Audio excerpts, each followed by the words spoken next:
Okay, let me just look at the settings real quick. I would just look down and make sure in your settings that you do have everything turned on so that you are able to hear, and then also verify that you don't have your computer on mute or your speakers turned off or anything like that. Otherwise, if you are continuing to have technical difficulties, we are going to be recording this.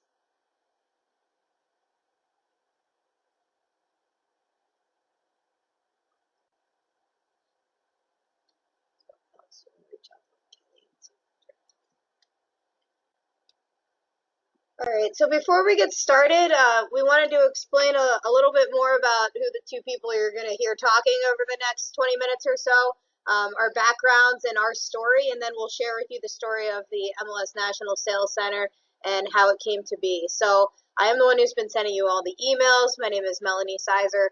I am the manager here at the National Sales Center.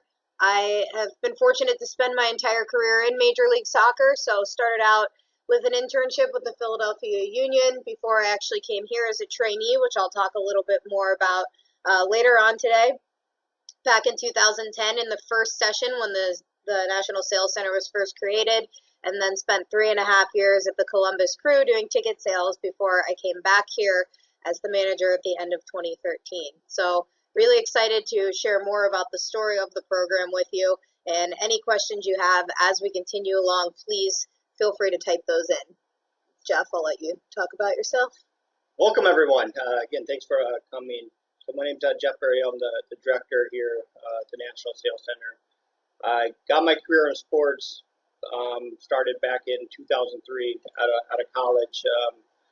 I took an internship, which turned into a position inside sales with the Minnesota Timberwolves. Spent 6 seasons there through internships and selling.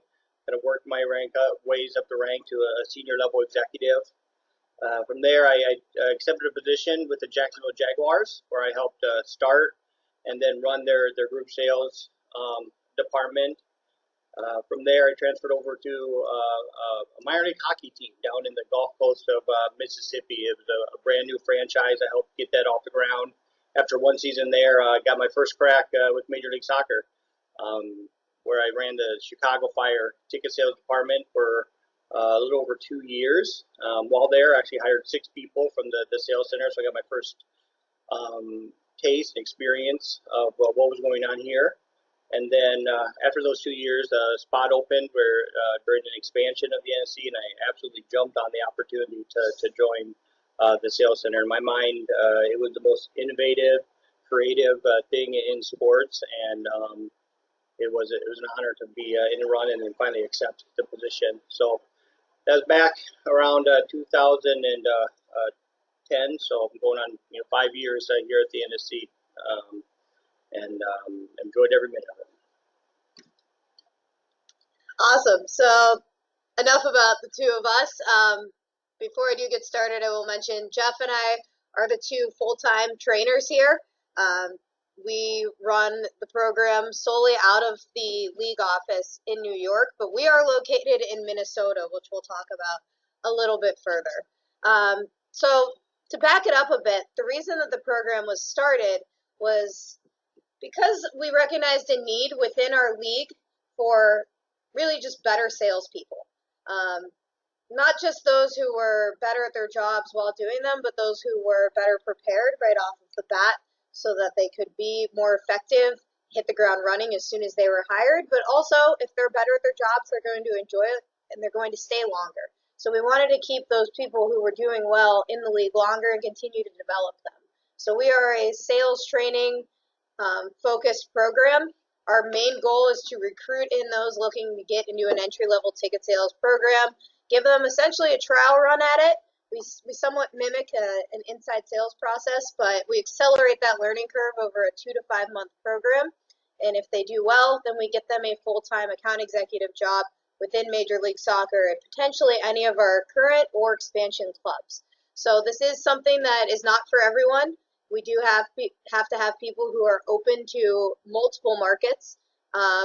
It's not like we just say, all right, you're shipping off to Vancouver, best of luck. They do have the opportunity to turn down interviews, but we do look for people who have open minds who are willing to relocate for that next step in their career.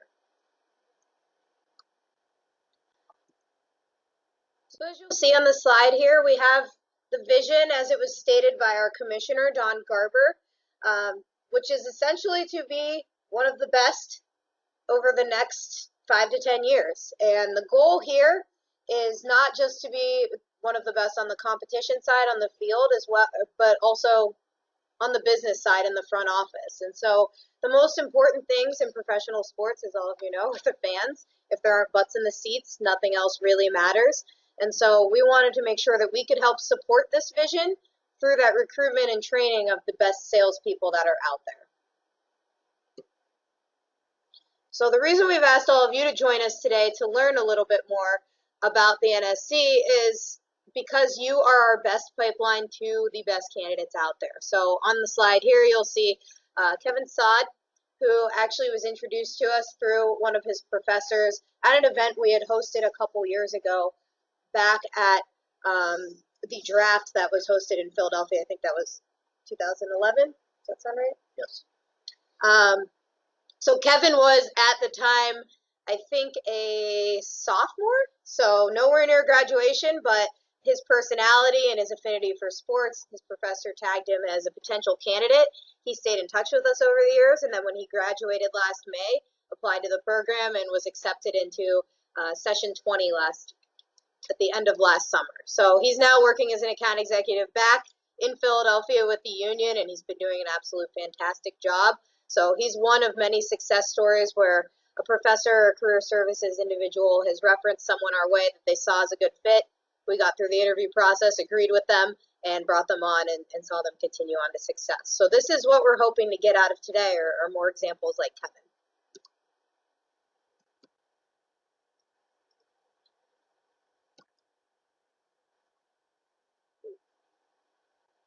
Is it moving on? There we go. Okay, so we are located, as I mentioned, in Minnesota, and we're about 20 miles north of Minneapolis and St. Paul in a suburb called Blaine. So for those of you who've never heard of Blaine, not surprising, most people have not. But the reason that we're located here is the National Sports Center, which is actually the world's biggest amateur sports complex and meeting site. I believe we're at 58 outdoor soccer fields. We just verified this with management the other day. There are dormitories on site, which allow the trainees the ability to find a place to live where they don't have to worry about signing a lease. They don't need a car. Our office is a couple hundred yards away from the dorms, and breakfast, lunch, and dinner is provided to them. So very similar to going back to their freshman year of college, but our goal is to take out any of the elements of life that could distract them from learning. So they don't have to worry about what they're going to make for dinner or how they're going to pay a security deposit on a month-to-month lease when they move here. It's very, very turnkey for us. The other thing is we will be bringing in a Major League Soccer team. Minnesota United has been granted expansion rights, but currently there is no MLS team here. And when this program was started, there certainly was not either. But it's an extremely soccer-centric environment. So with the 58 fields that I mentioned, we also have the current home stadium of Minnesota United, who currently play in the NASL. So though we aren't in a market of an actual MLS team yet, we are in a very, very soccer-focused area.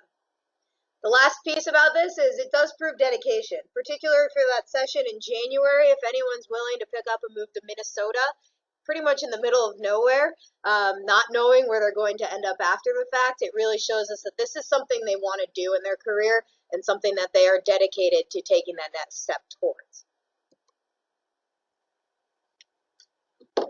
Now we're going to spend the next couple minutes talking about how we do it, and we truly believe that we have the best ticket sales training program in the world, and we're very proud of what we build. And the cornerstone of what we teach here is something called the 6 steps of the sales process, as you can see right there. And we're very open and readily admit that it's nothing groundbreaking, but we really believe you have to have a system and have everyone in line, just like a good soccer team, basketball team, whatever it is. You have the best athletes in the world, but if they're not on the same page and not on the same system, they're never going to reach their full potential.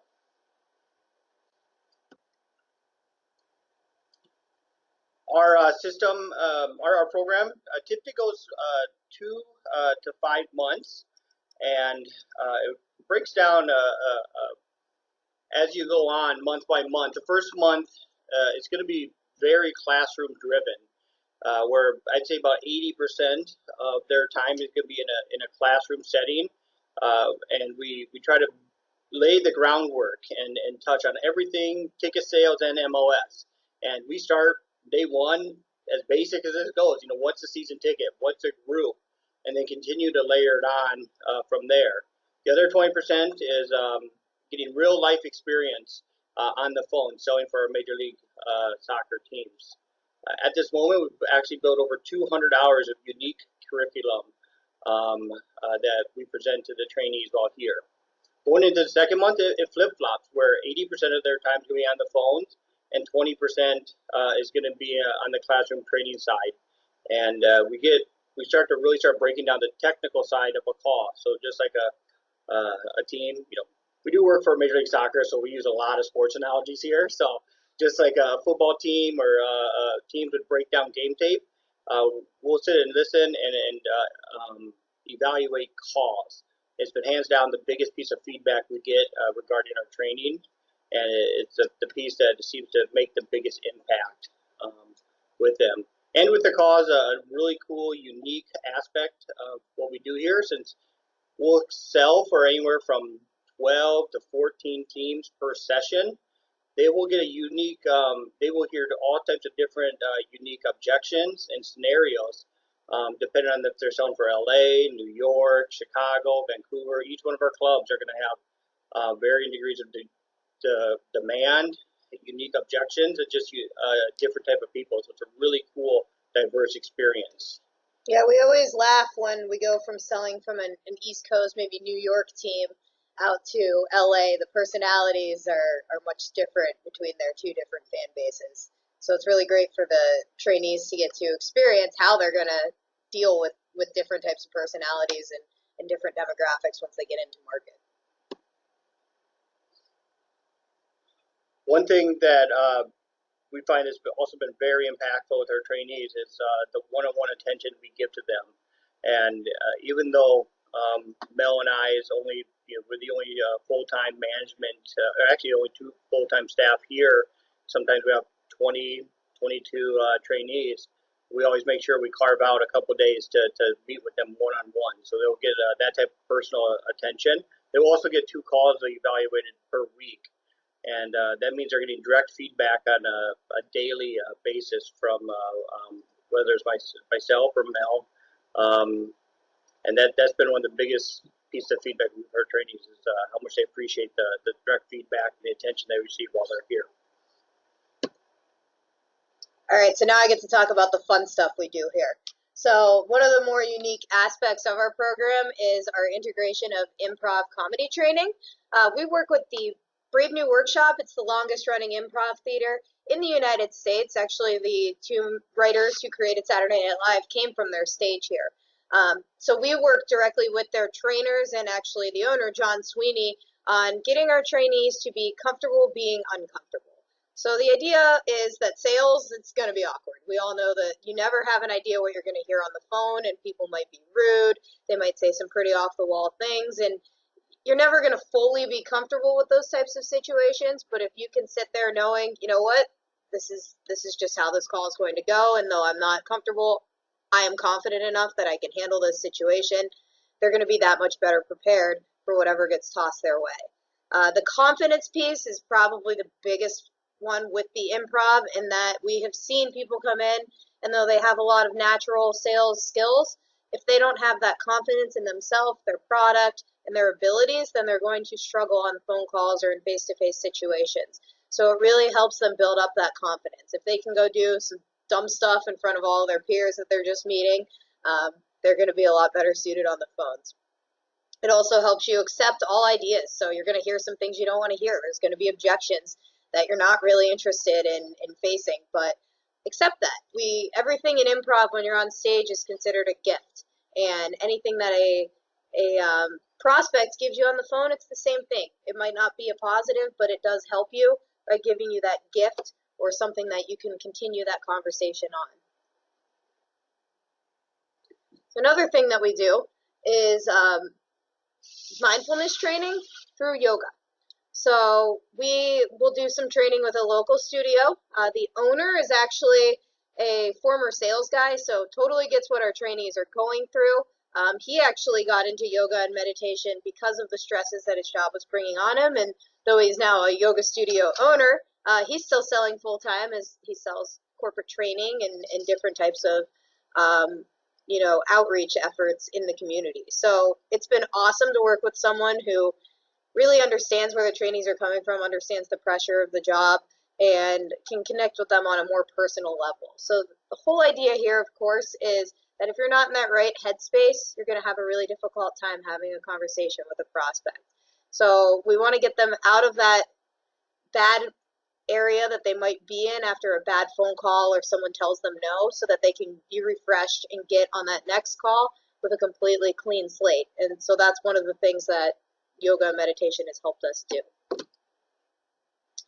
And then lastly, we've incorporated some gamification, if you will, through a mobile app called Skill Fitness. So this was actually a local startup. Conveniently, we were introduced through some mutual contacts, but pretty cool way for us to continue to reinforce with our trainees all of the topics that really just go back to the basics later on in their time here. So as Jeff mentioned, we spent about 80% of those that first month doing almost all classroom style training. We back off of that because we then want them to apply it on actual sales calls on the phones, but we want to continue to reinforce. We really push that reinforcement piece, not only while they're here, but as they continue on in their careers at a club. And so the Skill Fitness app allows us to do that with quick little videos. So as you probably just saw there, they pull it up, there's training of the day, and then they'll get a prompt at the end where they will record themselves responding to that prompt. And typically it's more of a self-reflection or naming a scenario where something happened so that they can really just consider how they're approaching different scenarios. From our perspective in particular, because we are located in Minnesota and conducting phone campaigns for all of our clubs, the trainees don't get a ton of face-to-face interaction or practice.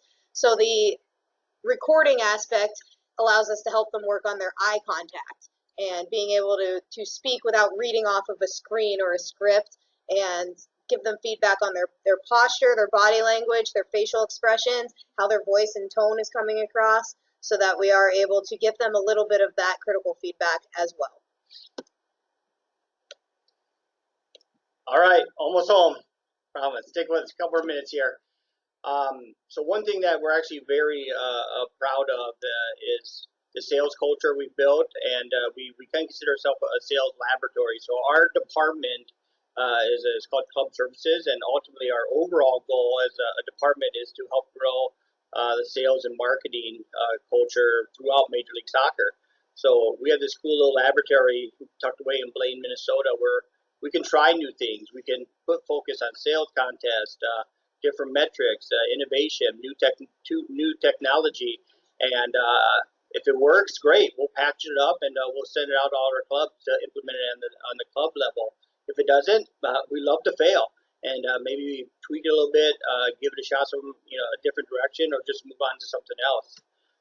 Also, when we get a little deeper into the program, we really start to try to mimic the feel of a MLS sales office. So since our goal is here to get them hired as an AE within Major League Soccer, we just start treating our office like it's a real sales office in Major League Soccer. So that transition's that much easier when it happens. And the final piece is one of our big mottos here: deadly playful but deadly serious. And we've touched on it that sometimes sales can be hard, and if you don't find a release or have some fun around the way, obviously it's not going to be that much pleasurable. So we have a lot of fun here, but we do take what we do very seriously. Another really cool and unique aspect to our program, since we are run by Major League Soccer, while here the trainees will get some awesome exposure to people within Major League Soccer, the upper level executives, or different sports figures throughout the league. So just yesterday we had our senior VP of digital in, Chris Schlosser, who was actually in the 40 under 40 by the Sports Business Journal. They'll have opportunity to speak to our Chief Marketing Officer or Senior VP of Communication or Senior Director of Analytics. So while we are focused on ticket sales, we believe it's very important for them to get exposure to all sides of the business. Also, while we're getting very close to having all the answers, I'm joking here, we also believe it's very important to have outside voices. So we'll actually bring in outside trainers too. So maybe they'll teach a way or hit on something that or come at some a little different angle that Mel and I haven't, and it'll be much more impactful for other trainees than what we're currently doing. So we believe it's really important to have them exposed to all sides of business and different people. All right, so we call this slide the NSC by the numbers, just to give you a better snapshot of kind of the volume of some of the elements that go into our program. So 340 is representative of the average number of one-on-one time Jeff and I spend with trainees in a given year. As Jeff mentioned, we'll each meet with them. We flip-flop every other week who they meet with, every single week, to make sure that they're getting that individual attention, not just from a phone call perspective, but also just to make sure that professionally and personally they're feeling good about being a salesperson and where they're at in the program. We have accepted now 269 people into the program, so we are on session 22 currently. Started with session 1 back in 2010, which, as I mentioned, I went through the program as a trainee then. There were 10 of us in that first session. We now get up to about 22, 24 in a session at times. So right now there are currently 21 trainees taking part in this current session. On average, we'll get about 200 applicants for each of our sessions. So I think we may have mentioned this already, but there are 3 per year, one starting in January, one starting in June, and then the other starting in September. So we're nearly full for September, but a sidebar, if you do have anyone that's graduating after the summer semester or anyone that's interested in applying, we do still have space available for the September session. To date, we've placed 209 of our graduates within Major League Soccer. So you'll notice that means from the above number, 60 people did not complete or graduate from the program with a full-time job. Ideally, everyone that comes in gets placed, but that's also why we're here as well. We are a trial run at this type of profession, and if it doesn't work out on either side, we'd rather that be figured out here, where there's less of a risk than getting to a club and leaving after 6 months. So we are a bit of a trial run on the trainee side and a little bit of a filter system for our clubs, because we consider ourselves an extended interview process for them. We can give that insider information. 197 is representative of the number of colleges and universities that our trainees have come from. So, for example, Matt, you're on the call. We've got 3 Loris grads in this current session. That's the most we've ever had from the same school. We don't funnel anyone from any particular school. People come from all corners of the country and countries. So we like to have a good variety, but you know, Matt has done a fantastic job sending people who he thought would succeed, and so far to date, I think Morris might be at the highest number of referrals our way. So that is a challenge for the rest of you to try and catch up with him. We have, in the not even 6 full years that our program's been around, had 32 of our alumni move up the ranks into some type of management position, and of those, 3 are in a senior management role with 3 different director level guys across the league. So we've seen not just those 32 people get promoted once, but 2-3 times now. And that's what we really want to see. We love seeing success right off the bat. We love seeing those sales numbers when they first get to a club, but we love the people that are driven to continue to work in this league and move more into a management role as they continue to find success. And then that last one, number 1, is representative of the number 1 sales guy in MLS, which coincidentally the last 3 years now has been an NSC graduate. So at the top there you'll see Nick Lamb. That was 3 seasons ago. Paul Bonney on the bottom there, actually 2 years in a row has been the top season ticket sales guy in Major League Soccer. And then also last year we actually had a clean sweep with the group sales executive being Hannah Litton from Orlando City. She's also one of our alumni. So really awesome. for us to see that. We're really hoping that we can go for a four-peat here and get someone up there on stage with the commissioner at the league awards in January next year. So, I'm going to quickly go over some of the characteristics that we look for, someone that we found success within our program. We're looking for leaders, people that have been active, been part, presidents, vice presidents of clubs. We're looking for people, there's a reason we've had a high number of people climb the ladders quickly into management positions. That's what we're looking for, leadership. Through a few studies over the last few years, we found how important a competitive spirit is within sales. Here we really push for a very positive competitive spirit, but it is helpful. As we said earlier, we had 300 hours of curriculum. So we really want people that are looking to learn, and we'll give them every opportunity to learn here. And the people that have been successful are the people that continue to look to practice and learn throughout their career. A passion about soccer is important. We're different. Soccer fans stick out, and I can tell you from my experience working NBA and NFL, most soccer fans and most people that work in soccer, including myself, take a lot of pride in it. And sometimes, growing the game of soccer throughout North America is less about a career and more about a mission and a goal throughout everyone. So it's a pretty cool feeling. Positive attitude's a must. They're going to hear a lot of no's. They're going to hear some objections. They're going to probably have some people say some not so nice things on the phone. So keeping positive is a must. It's cliche, hardworking, but it's true. Working in sports, especially at that kind of entry level area, everyone's looking for those spots, and every spot that's filled, there's going to be 50 people behind them looking to take that spot from them. So if you're not willing to do the work, other people will.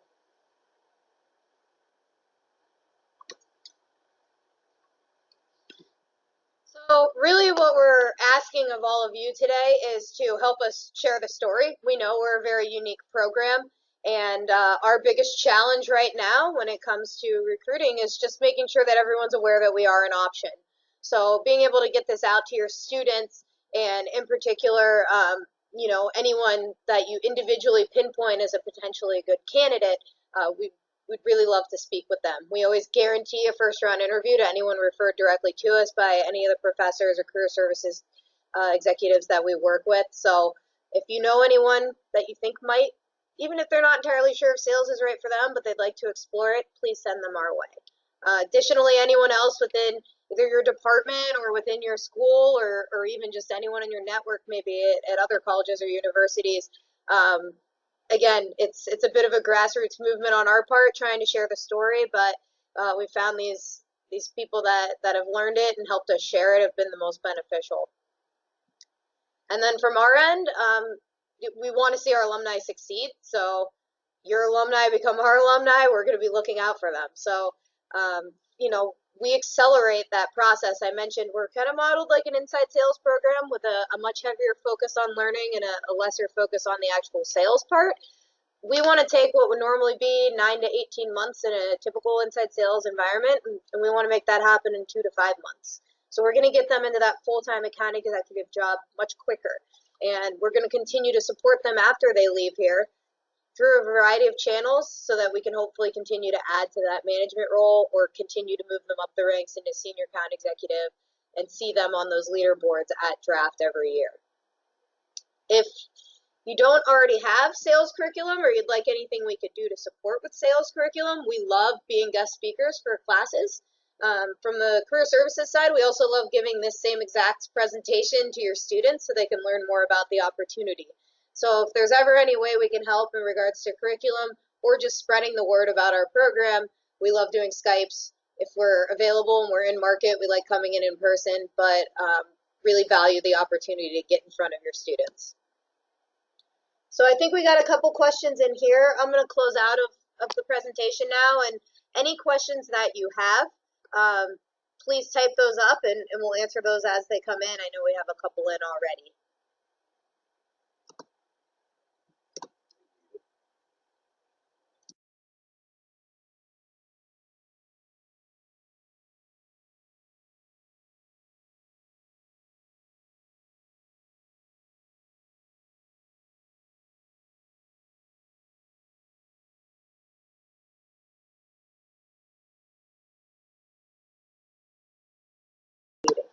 All right, so Lane, I'll start with your question. We'll just start from the top here.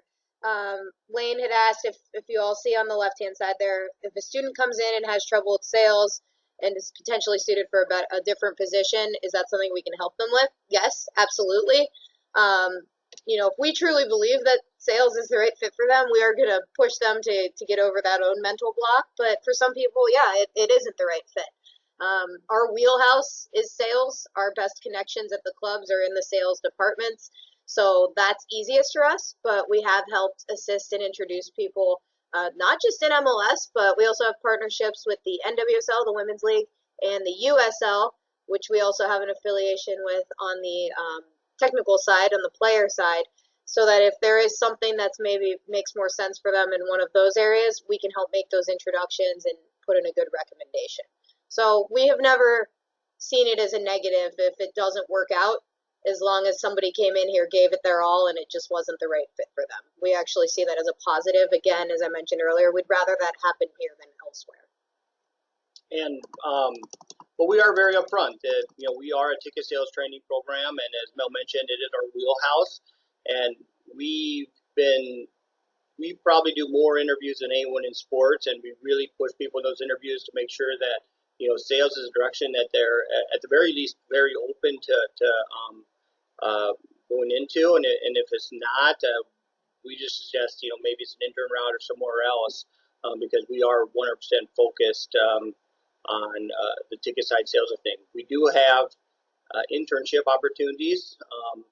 A couple a year. Our main man Alex has been helping out here, has been a rock star for us. So we'd be looking for some in January potentially, but for the most part, hands down the biggest opportunity is going to be on the trainee side. So Kelly, in regards to your question about recent graduates, no. We've interviewed people who are looking for a career change, those who have been a couple years out of school. Recent graduates are those who are typically most easily adaptable to moving out to Blaine, living in a dorm for 2 to 5 months, and then ending up really at any of our markets after the fact. So once you get into things like, well, I have a mortgage or I'm married with kids, that does make it a little bit more difficult, but it's not a hindrance. It's really going to be on a case-by-case basis. So our largest volume of applicants and trainees that come through the program are recent graduates, but by no means is, we'll look at anyone. So if any of you are interested, sure, we'll interview you. Okay, I've been talking a lot. Jeff, you want to answer the 2 to 5 month question? What is it? So the question is, can you explain the length of the program? You said 2 to 5 months period. Does it depend on availability of the person attending? And then training costs. So the 2 to 5 months, there's the two major variables that go into the 2 to 5 month is just how quickly the trainees are adapting. I kind of joke around that I created my own job here, because when I hired those people from the Chicago Fire, it was a 45-day program. And when our boss Brian was looking for some feedback, what I used to tell him was, everyone I hired was well trained and hardworking, but 2 of them are 100% ready to go. Another 2 took another month to get comfortable. Another 2 took a couple months. So I said, you got to give them some wiggle room, because some people, it just takes a little time to get comfortable. And everyone I've worked with in sales, myself included, just has this day where it's like a light bulb goes off, like, oh, it works. For some people, that's a month. Some people, that's 4 months. So just how quickly they're getting comfortable and having success. The other big variable is demand. And we'll send out a note every month to all 20 of our hiring managers within the ticket sales world, and let them know we have eligible trainees. Some months we might get 1 team with 1 spot. The next month we see to jump up to 8 teams with 10 spots. So it helps us kind of go up the wave, ride the wave of availability. Also, hands down, the biggest thing that we're looking for is placing our trainees in a place where they're going to find the most success. And we're always going to err on the side of caution and never try to push something that's not. So if we're not feeling a good fit, if we don't feel like there's longevity or an opportunity to, be very successful, we'll hold them back and wait for a better situation. And that, because in our mind, if if we miss something or we're wrong, and maybe we send somebody there without fully thinking it through, or we're not 100% sure, and they quit after 7 months, everyone loses. The trainee has a bad situation, the club's out resources, they spend time to train and bring someone on, and then our credibility is damaged a little bit. So hands down, biggest thing is making sure they have a good fit. Really quickly for the cost and housing, so we do have dorms here. It's just a few hundred feet from our offices, and we believe it's a huge part of our program. So we actually require people to live in the dorms. We almost compare it to moving to Spain to learn Spanish because you're fully immersed in our program. And the Sports Center has been a great partner because it allows the dorms and being so close, allows a lot of flexibility. So we've created a room and board package for them, so they don't have to worry about moving trucks, landlords, leases, deposits. It's all set up for them, and then it's flexible. So if they get hired halfway through the month, they get money back or refunds. Also, while here, they will be an employee of Major League Soccer, and will get a monthly stipend that covers rent and gives a little extra, couple hundred extra bucks for the weekends. And they also earn commission, 10% commission on all sales. So people that come into our program actually do end up making some money. We've had some people walk away with a lot of money, but ultimately our goal is to give them the tools to make a lot of money when they move on. So the question we have gotten a couple times as well is, I know in other industries there's similar programs where it's actually at a cost to the trainee or applicant. No, they are hired, as Jeff mentioned, as an employee. They are paid, and though they do pay their rent, it's essentially money changing hands. We pay them so that they have, the necessary resources to be able to afford the room and board. All right, so on to Patrick asked about our visiting with classes. So the majority, almost every single one that we do is via Skype or phone, just because, as we mentioned, we're the only two here. So if we're out of market, then the trainees are here alone. So we do a lot of Skyping into classes, webinars, anything like that, whatever makes sense on your end. If we do happen to be in market for an event and we can coincide that with a visit to your class or some kind of event with your students, then we're open to it. But we don't leave Minnesota a lot, just because we always have trainees here, and they're our first priority. If we want to dedicate as much time as we can to them. The recording will be available, so I'll be sending the link out to everyone after we get off of this here, so that you can share with any students or others in your department or external contacts that you have that might be interested. So we'll be following up with that, yes. So, okay, Michelle asked about pay, which I think we covered. One thing I did miss about the pay, if when our trainees get placed with one of our teams, they will also earn a $750 signing bonus. And as far as I know, that is actually the only signing bonus in ticket sales for that level of entry. And I think it really shows the value our clubs see in our trainees. They'll pay a premium to get access to them. And really the goal there is, yes, they're getting a better trained person, so they're willing to pay that. But additionally, we are very aware that most of these candidates have just graduated, don't have much, if any, money in savings, and are being asked to move twice in a very small time frame. So we hope that helps alleviate some of those costs as well. Let's see. So yeah, the travel schedule, we certainly, if we're going to be in market and we have some availability, I mentioned draft a couple times. That's one where we're usually in market for a couple days. And we don't have trainees here at that time. So if you are in that market, we'll certainly reach out to you.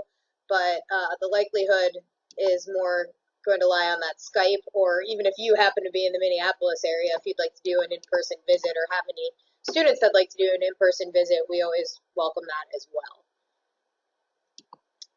If you have students who are interested, just email either Jeff or myself directly. We will take any type of correspondence. You can email us their resume. You can email us and make an introduction via email. But emails directly to the two of us are the easiest way to ensure that we can turn it around and get that first conversation with the student in a timely manner. Lane, to answer your question, no, we have not. We've worked a bit with a couple different professors in the industry on, doing a little bit of research and providing some background information on different elements of the ticket sales process. We're actually helping edit a couple chapters for a book being written on ticket sales right now, but no direct, class connection there with partnership, but we are always open to ideas like that. So for you or anyone else interested, let's set up a call and chat about it. Kelly, to answer your question, we're aware of it, but have not participated to date. We had one of our trainees last year introduce us to, off the top of my head, I can't remember his name, but one of his professors at American University who is heavily involved. Let's see, so pay. I'm just going down the line here, by the way, so apologize if I'm way behind. But I think we're good on pay, room and board, right? No, am I looking for some anything? clarity. Oh, sorry. So yeah, so for the clarity on the training, yes, there will be a monthly stipend, and they will get 10% commission.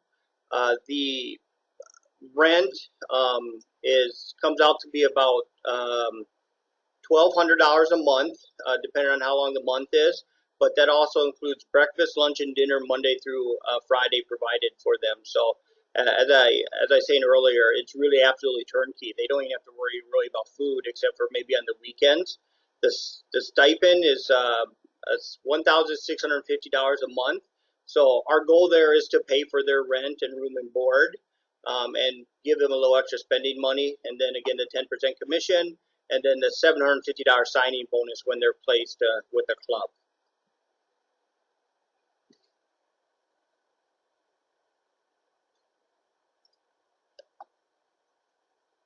Any other questions? Did we miss any questions?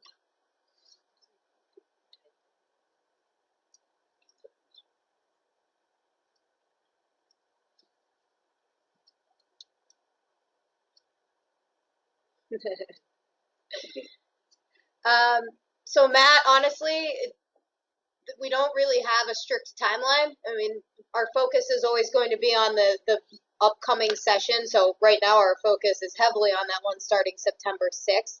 However, if you have someone who doesn't graduate till next May and they're interested in pursuing this opportunity, we're happy to start the conversation now. We would rather, give them a little background and start that interview process early on to make sure that they are chasing something a year down the road that maybe they actually aren't interested in. So we've talked to people over the last couple months who found out about the program, are graduating for another year or two, and have still held a much more informal first round phone interview to answer any questions they have about the program and then learn a little bit more about them. I've mentioned Kevin earlier. He's a great example of that. And I think that just shows great sales instincts that he targeted something back when he was a sophomore that he wanted to do, and he graduated, stayed in touch, chased down that lead, and made sure that we didn't give him the no. We accepted him into this program. So we love talking to people early on. Yeah, we're currently in talks with people for 2018. So the way I would just maybe err on the side of caution. We're always open to talking to people, and if you send someone our way, we're going to talk to them, and even if there's a small chance, or it might be a good fit, we'll help with them deciding if it's a good fit or not. I would look closer to when the dates are coming up, because about a month out, we really tried to tighten it up and get the final people in, and we have a set number of people due to cube space and office, and once we reach that number, it's really tough, if not impossible, for us to add. So it's usually the other way around, where we just run out of spots. I think I had somebody ask again about the stipend. It's $1,650 a month.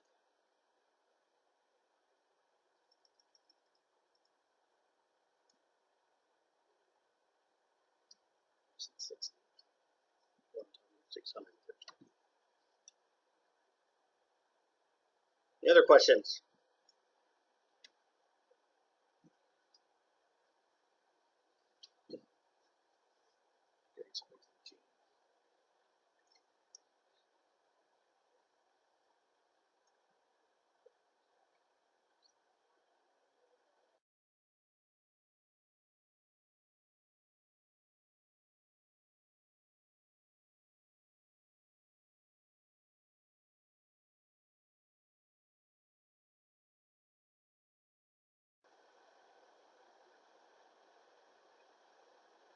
Candidates picked up from the airport.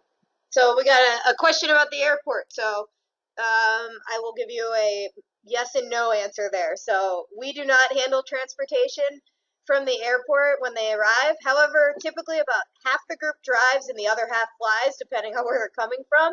So we actually start to introduce them to each other. You know, we've already introduced the September current session to each other, and then as more people get accepted in, we'll introduce them, and we allow them to do that on their own. For one, it's a nice way for them to just start to get to know each other and talk beforehand. The airport, Minneapolis-St. Paul Airport, is south of downtown Minneapolis. We are north, so it's almost about 45 minutes to an hour, depending on traffic. So it is a bit of an inconvenience that we really couldn't be a further suburb away from the airport if we tried. But it's been pretty seamless in the past, where depending on when people arrive, their colleagues will potentially try and arrive in market around that same time and go pick them up or pick a couple of them up at the same time.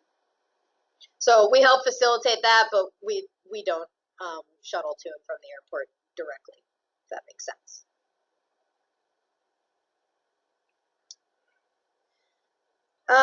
So Lane, just to clarify, you said expansion. Could you give me a little more clarification on that, meaning the league or meaning the program itself? NSC expansion? Always. So the cool thing about our program, and Jeff can speak to this a lot more because he's been here, as he mentioned, almost 5 years now, is it's a constantly evolving thing based on what the clubs need from us. And we do anticipate that eventually, if we're doing our job properly, that the clubs won't need as many new sales reps every year, and that it's going to be more on the retention and ongoing training side. So we do right now some management training. We secret shop our clubs, so we'll call and act as a interested buyer, and then we record that call and we provide feedback to them on how their reps are handling inbound calls. We have gone into market and done sales training with sales staffs. So we don't just focus on the recruitment and placement of trainees. We do provide other support opportunities in the sales area to our clubs, but that is our number one focus. So what kind of expansion?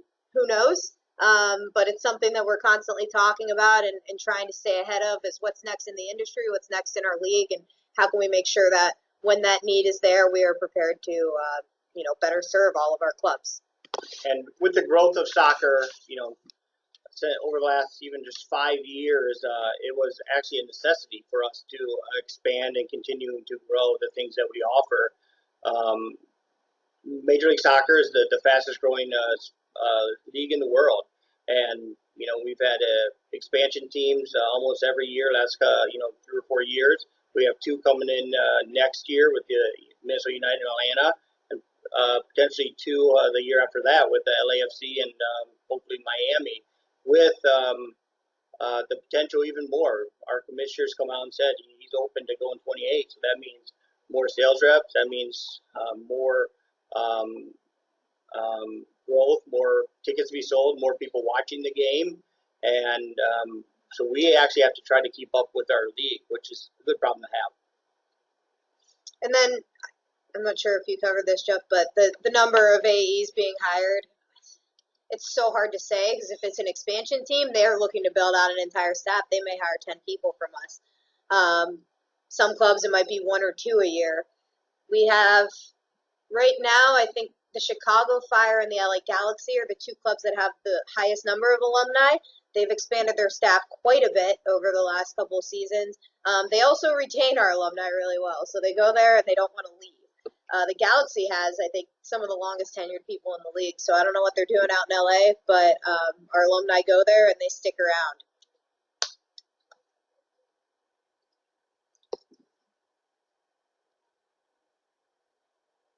So for the Skype session for students? Yes, absolutely. Typically, we do something pretty similar to this. We talk about the program, we answer questions they have, but we can tweak that to however you think it would best suit them. So if it's maybe a combination of this and talking a bit about sales, we've done some introductory sales lessons, a background on, as Jeff mentioned earlier, what we call the 6 steps of the sales process, which is what we teach around here. So whatever you're looking for, we're adaptable. Certainly doesn't have to be the same PowerPoint or the same information every time. You know, we're always open to new ideas too, if you think there's something that would better suit or help your students.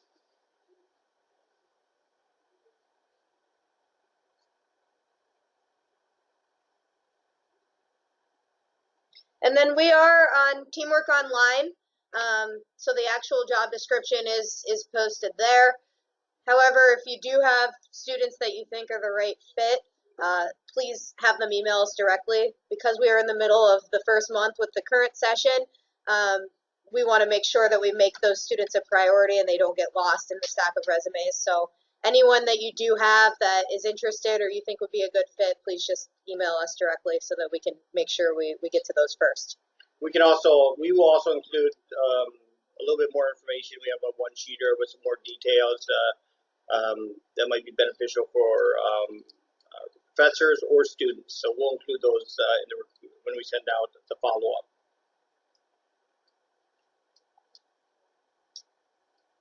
So for once, I don't see anyone typing. So I think we've got hopefully everyone's questions answered. As I mentioned, I'll send the link out with this recording here. Feel free to share with any of your colleagues, anyone in your network that you think might benefit from the information. And then if you have any follow-up questions, shoot me an email. We'd be happy to set up a call or, again, set up a Skype with a class or any of your colleagues. We also will be following up. Alex has put together a quick survey. This is actually the first time we've done a webinar like this. We've done some in-person educational events. So we're anxious to hear your feedback and learn a little bit more about how we can do these better in the future. You know, information that would help you better spread the word about the program. So keep an eye out for that and let us know if you have any questions.